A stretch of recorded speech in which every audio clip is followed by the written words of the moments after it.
Joel Maat. I'm a police officer and evidence technician. Started with Holland Police in September 1997. He's been very solid, just one of those guys that every day shows up, works hard, does a great job. Started our shift I'm training as a field training officer today. Officer Mark DeLue, one of our new hires. We're just out on patrol, looking for different traffic violations, kind of teach and train them how to become a Holland police officer. Joel has been one of our field training officers for many years.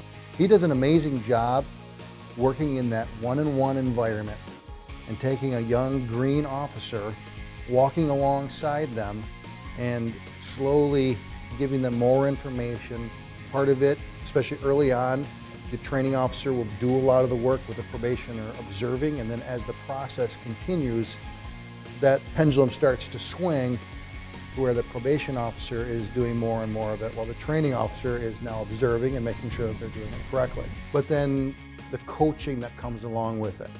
Here's what I observed, and here's what you need to do better, or here's what you did really well on. Working through those things to bring out the attributes that we want to see in these young officers. To be able to have a program that's structured with evaluating and structured enough to go through all the policies and procedures of our department and how we apply those to different calls that we take throughout our day and our shift is a big advantage for those coming down the road. That way we're not just throwing them the keys like they did in the old days and cut them loose, so to speak, to try to handle any complaint that comes their way. This is a good community to be a part of. I was born and raised here, so it's a privilege for me to be able to work here also. Earlier this year, we formed a group called Shields of Hope, which is a nonprofit organization made up of law enforcement officers, firefighters, and paramedics. My wife was diagnosed with cancer in 2013. And we spent the whole year fighting through that together. And during that time, I found these other group of firefighters from Zealand that were thinking about doing this kind of thing. And for me, Shields of Hope was a way for me to cope with what I was going through with my wife.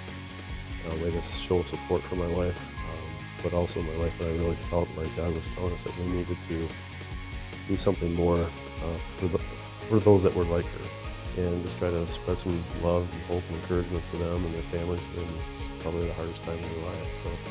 So part of what we do is pay a visit to them at their home and give them a care basket full of a bunch of different resources to help them, and also gift cards and things to help them financially maybe, and just spend some time, 15, 20, 30 minutes, just getting to know them and loving on them, and letting them know that public servants in their community are thinking about them and care for them in a way that probably many people would never have thought of.